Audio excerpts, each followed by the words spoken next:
What's going on, you guys? Seen a video. I've been seeing several videos actually as I scroll through YouTube, and I seen guys talking about Al Heyman, right? Al Heyman has been in the news this week or for the past several days because of the Spence Crawford fight not being officially announced. And I seen a few videos of some guys talking about Al Heyman and PBC.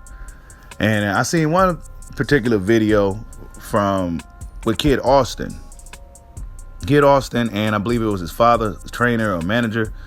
And they was talking about the PBC and their contracts. Yes, it is. The basis is the paperwork. Okay. How whack? What does whack mean? Like what? It was like, open-ended on the fights? Because it seemed like PBC fighters don't get to fight when they're supposed to or want to. So was it that? Like they couldn't guarantee you dates? What was whack? Was the money whack?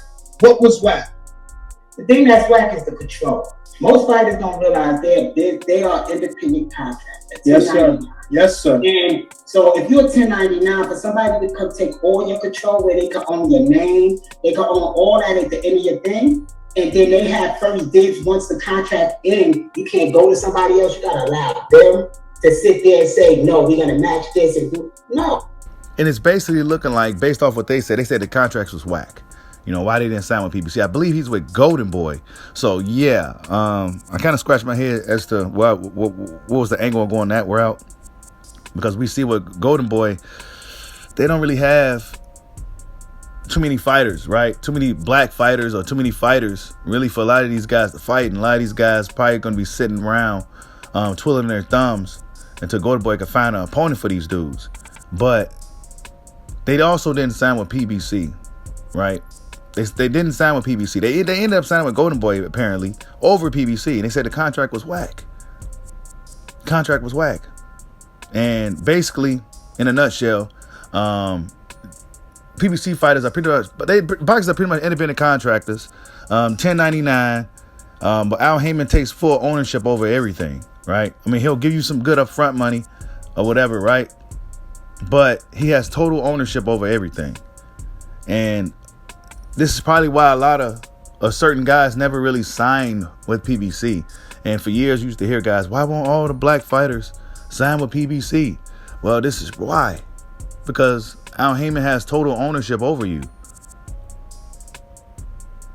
So you out here an independent contractor, but then you still an employee under somebody with no benefits. That's basically what the gist of, basically what I got from everything. Is that you basically an independent contractor out here working under a company but not getting any benefits. It's basically what it is. But they said the contract was whack.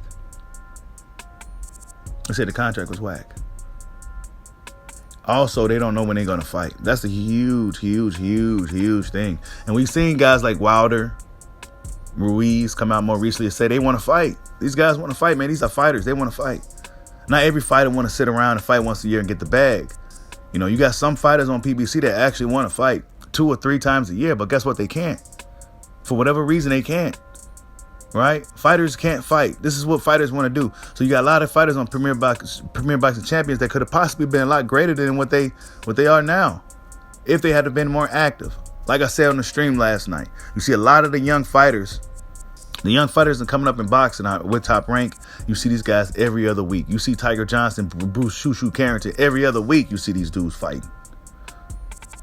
But you don't see that over there on PBC. These guys don't know when they go fight. And then the OGs, when they was doing the interview, he said that you really don't know when you go fight. You just go pretty much just wait for a phone call and get asked, are you ready? And that's been the story of how things been going on over there for a while. It's crazy. Now, Matchroom and Top Rank, I'm sure they have their little contract stipulations, but guys that end up leaving those companies and going somewhere else eventually, right? So, I mean, I'm not quite sure. I know Top Rank has something weird to where if you're a champion, something gets, I don't know, it's some weird hot wired ass contract as well. But they said the PBC contract was whack, man. He has total ownership over you. And I don't know. The main thing for me, though, is the fighters not fighting. The fighters is not fighting. That's my main issue, because there's a lot of guys over there. And when you got Deontay Wilder coming out saying there's these suits, and they stop holding up these fights, and fighters want to fight. I want to fight. When you got Wilder coming out here saying that, then you know something's going on, right?